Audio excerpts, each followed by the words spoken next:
The state of our state is, in a word, fragile.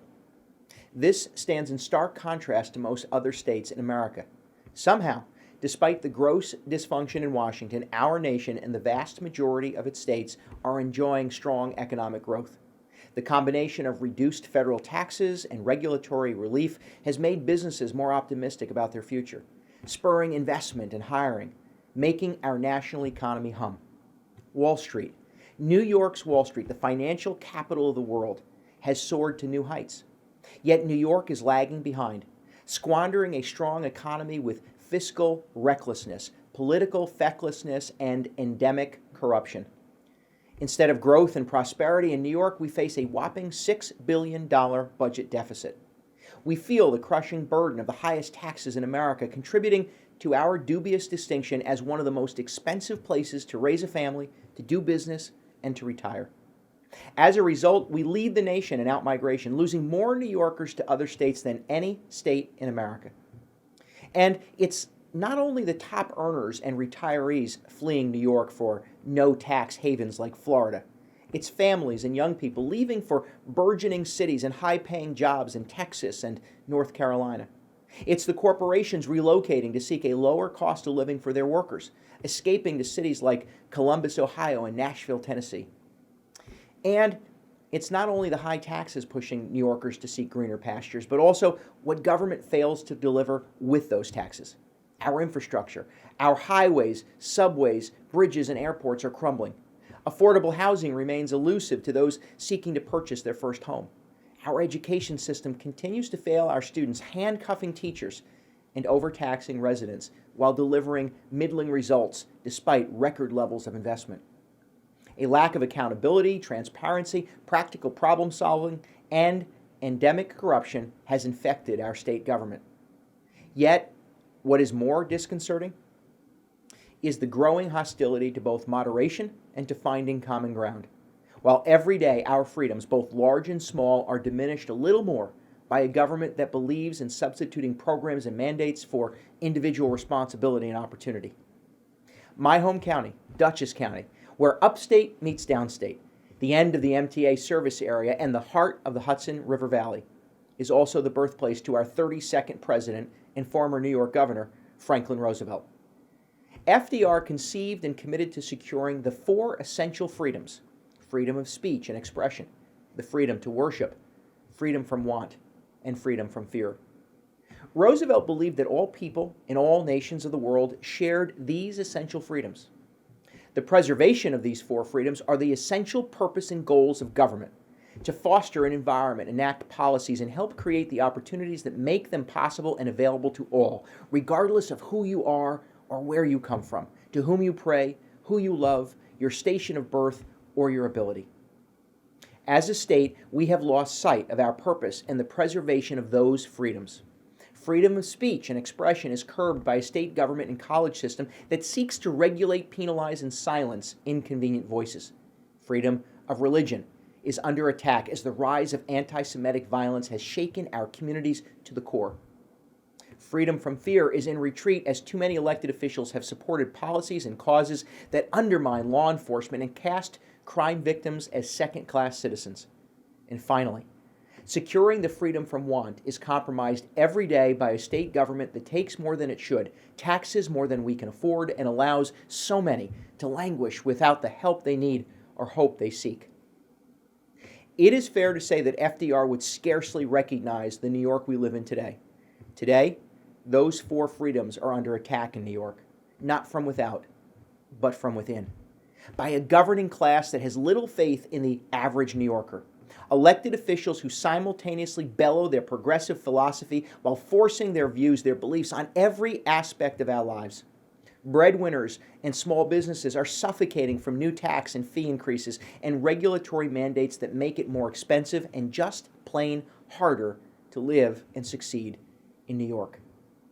Consider the controversial criminal justice reforms enacted last year. The reforms were created and passed by lawmakers more interested in appearing right than being right, more concerned with the press release than the outcome, and far too willing to ignore voices they saw as inconvenient to their cause.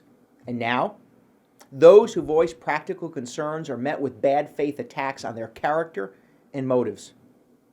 Consider our unfolding budget crisis, largely driven by a $4 billion Medicaid shortfall, the result of a failure to plan for the minimum wage increase, reckless payment delays, and rampant mismanagement. What is compassionate or progressive about allowing a system of publicly funded healthcare to become unstable and unsustainable? What is righteous about forcing those living with the illness of addiction and some with severe mental health concerns in the criminal justice system onto the streets in the middle of the winter without adequate support and services? The solutions to these problems are not new or novel. They are readily available to be enacted if lawmakers are willing to temper their ideological zeal and find common ground. To improve the criminal justice reforms, provide judges with greater discretion when the accused present a danger to themselves or others.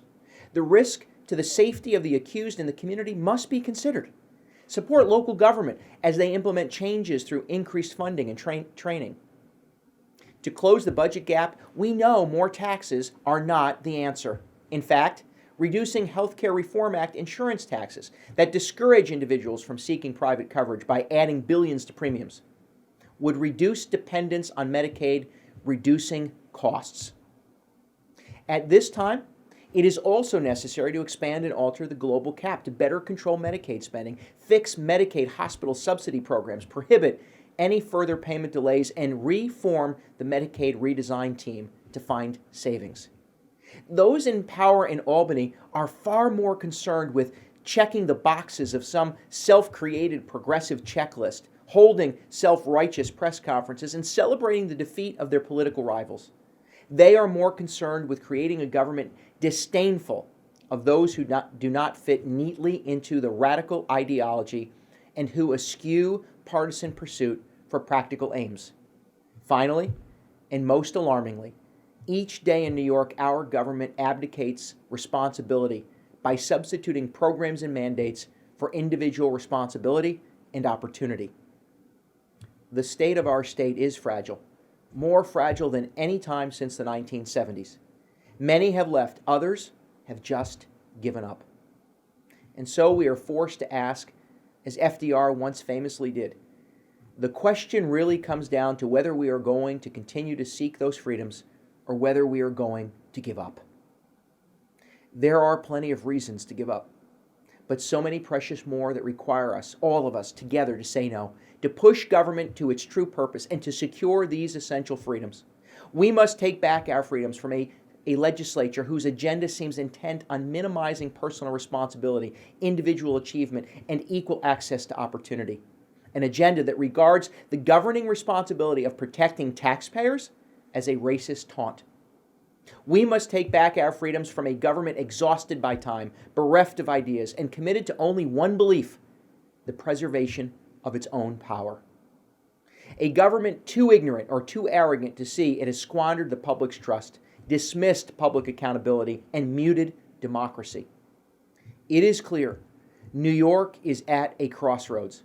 One-party domination in Albany is threatening those essential freedoms, the freedoms that enabled past generations of New Yorkers to build this empire state. And so it is time. It is time, in short, for a new generation of leadership, new women and men to cope with new problems, create new opportunities, and help everyone of every ability achieve the success they define for themselves. It is time for a new generation free from the old politics of division and inspired by the possibilities of this next decade to rise up. It is our time to make history, to come together, to seize opportunity, and to forge a new future for the state of New York. Thank you.